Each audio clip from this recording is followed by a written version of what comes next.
Bismillahirrahmanirrahim. Assalamualaikum warahmatullahi wabarakatuh. Alhamdulillahilladzi arsala rasulahu bil huda wa dinil haqq. Asyhadu an la ilaha illallah, asyhadu anna Muhammadan abduhu rasuluh. Allahumma shalli ala sayyidina Muhammadin wa ala alihi washabbihi ajma'in wa ba'd. Bapak Ibu jemaah yang dirahmati Allah, kita bersyukur atas segala nikmat dan karunia Allah. Kita masih dalam keadaan sehat dan insya Allah terus diberi kesehatan. Amin amin ya rabbal alamin. Bismillahirrahmanirrahim. Wattini wazzaitun wa turi sinin wa hadzal baladil amin. Laqad khalaqnal insana fi ahsani taqwim tsumma radadnahu asfalas safilin. Illa alladhina amanu wa 'amilus shalihat falahum ajrun ghairu mamnun. Fama yukadzibuka ba'du bid-din alaysallahu bi ahkamil hakimin. Ayat pertama, kedua, wattini wazzaitun wa turi sinin. Kemudian juga ayat ketiga menggunakan huruf wawu ya. Wawu seperti wadduha wal asri. Wawu di sini disebutkan sebagai al-qasam, wawul qasam. Wawul qasam itu sumpah. Bahasa Indonesianya biar poto. Nah, kalau sumpah manusia itu sumpahnya harus atas nama Allah, tidak boleh sumpah dengan barang-barang ya atau benda-benda di sekitar kita. Wallahi biasanya gitu ya. Kapan kita bersumpah seperti itu? Kapan? Ketika kita ingin menyatakan bahwa apa yang mau kita sampaikan itu dan apa yang mau kita nyatakan itu benar-benar sesuatu yang penting dan benar-benar terjadi atau benar-benar ada gitu ya. Maka kita wallahi ini gitu ya. Itu namanya sumpah. Demikian Allah menggunakan kata wawu untuk kata-kata ini. Wattini wazzaitun, demi biasanya demi tin dan zaitun. Wa turi sinin, demi gunung Sinai. Wa hadzal baladil amin, dan demi negeri Mekah yang aman ini. Kita sampai di situ dulu. At-tin, tin itu apa? Buah tin. Zaitun, buah zaitun. Para ahli tafsir menyatakan ini adalah buah tin. Kemudian zaitun adalah buah zaitun. Turi sinin, ini adalah gunung Sinai. Kemudian hadzal balad al-amin, demi negeri Mekah ini. Kenapa? Persoalannya adalah ayat wa turi sinin. Kenapa Tursina? Dengan pasti Tursina adalah tempat di mana Nabi Musa menerima wahyu. Jadi di Sinai itu ada bukit Tursina ya. Orang-orang biasanya sampai ke atas sampai menunggu nanti fajar kelihatan lihat matahari terbit. Tempat di mana Nabi Musa menerima wahyu di tengah-tengah sebelum naik ke itu ya, di tengahnya ada biara. Kemudian wa hadzal baladil amin. Hadzal balad al amin adalah dan demi negeri Mekah ini yang aman.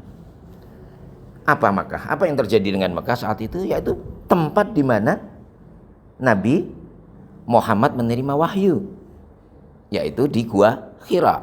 Nah, kenapa kok ada tin dan zaitun? Maka sebagian ahli tafsir mengatakan tin adalah juga tempat di mana tumbuh ya, buah tin. Menurut sebagian ulama mengatakan tempat yang disebut di sini adalah tanah, namanya tanah Damaskus atau Syria.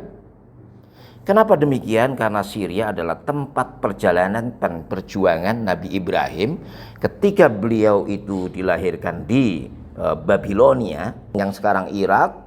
Kemudian dia pindah ke Haran, yaitu di sebelah Turki yang sekarang perbatasan Syria. Pindah lagi hijrah ke Syria. Tapi dulu tidak ada kata di Syria dari kawasan situ itu. Ini adalah tempat di mana banyak tumbuh buah tin. Yaitu tempat sebagai isyarat Tuhan bersumpah dengan tempat di mana banyak tumbuh buah tin, di mana di situ ada Nabi Ibrahim. Dan sebelum kemudian beliau Nabi Ibrahim ini ke Mekah bersama Siti Hajar dan siapa? Ismail, kemudian pindah lagi sampai ke Palestina dan bolak-balik pergi ke mengunjungi putranya, dan kemudian meninggal dan dikubur di Masjid Hebron. Masjid Hebron itu ada di mana? Di Palestina. Saya pernah kunjung di situ, lihat dengan keluarga, ya. Palestina sana, ya. Kemudian zaitun apa zaitun? Zaitun adalah tempat di mana banyak buah zaitun dan tanaman zaitun tumbuh. Dalam riwayat banyak ahli tafsir ini adalah dua tempat. Tempat di mana dilahirkannya Nabi Isa. Yang kedua adalah Bukit Zaitun, tempat di mana Nabi Isa kejar-kejar dan kemudian disalib, tapi tidak terjadi itu, dan yang kemudian diselamatkan Allah.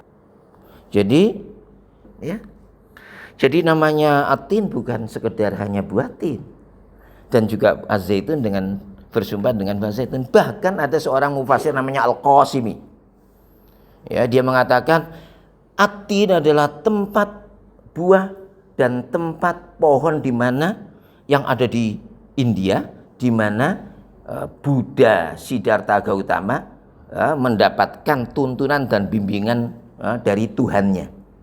Nah, jadi nama pohon suci, ya, di India lahirnya. Dan Al-Qasimi ingin menyebutkan bahwa Tuhan Allah tidak membiarkan suatu umat melainkan diturunkan kepada mereka seorang nabi atau pemberi pembimbing dan pemberi petunjuk, dan nabi itu banyak sekali. Dia yakin bahwa Buddha asalnya adalah termasuk bagian dari sekian ratusan nabi yang diutus Allah yang ditempatkan di sana, tapi kemudian ajaran dia diselewengkan oleh masyarakat pada saat setelah Buddha tidak ada.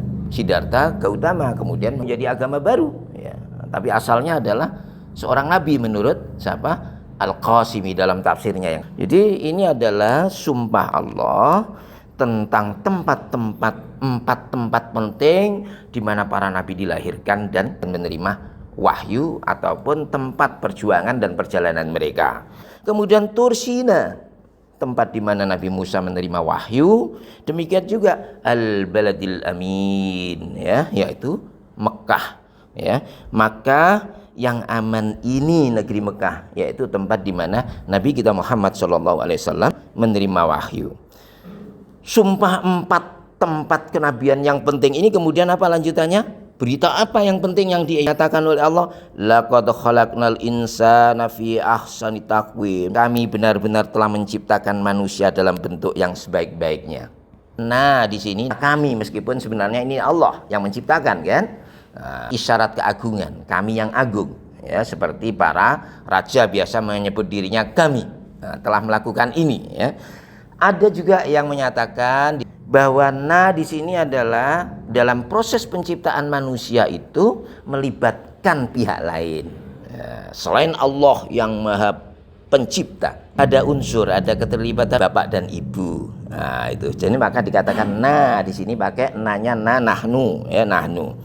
Fi ahsani taqwim, bahwa manusia itu dalam bentuk sebaik-baiknya. Siapa yang menyebut tidak baik? Kita baik, ganteng-ganteng, cantik-cantik, kan? Ada Miss Miss Indonesia, ada Miss Universe dan sebagainya. Nah, kita ini memang makhluk ciptaan Allah yang sebaik-baiknya. Sebaik-baik itu adalah memiliki 2 unsur. Unsur fisik dan unsur non-fisik.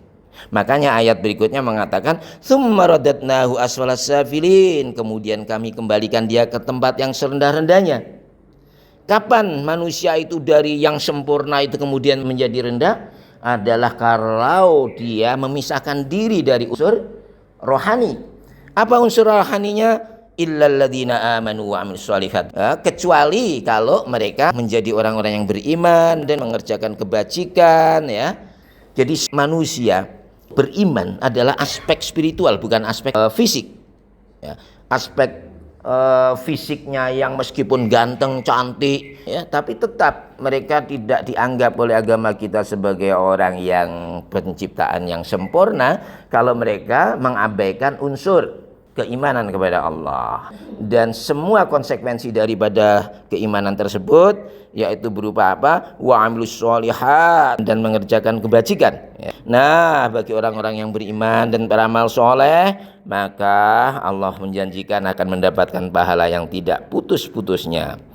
Fama yukadzibuka ba'du biddin, maka apa alasanmu wahai orang-orang kafir mendustakan hari pembalasan setelah ada bukti-bukti yang nyata semuanya ya di sekitar pada dirimu dan pada sekitar alam semesta ya. Jadi bukti tentang wujud Allah, kebesaran dan keagungannya sudah jelas. Ya, wa fi anfusikum afala tubsirun, pada diri kalian terdapat berbagai bukti kekuasaan Allah, demikian juga yang ada di langit, di bumi dan seisinya. Kenapa masih kalian semuanya tidak beriman dan masih mendustakan akan adanya hari kiamat itu? Alaihissallahu bi ahkamil hakimin. Ya, ini adalah penutup dari ayat untuk menyatakan bukankah Allah itu adalah hakim yang paling adil. Ya, alaihissallahu bi ahkamil hakimin. Ini adalah pernyataan untuk menekankan bahwa Allah itu adalah Tuhan yang maha adil dan maha yang lain. Kita akhiri dengan bacaan hamdalah. Alhamdulillahirabbil alamin. Assalamualaikum warahmatullahi wabarakatuh.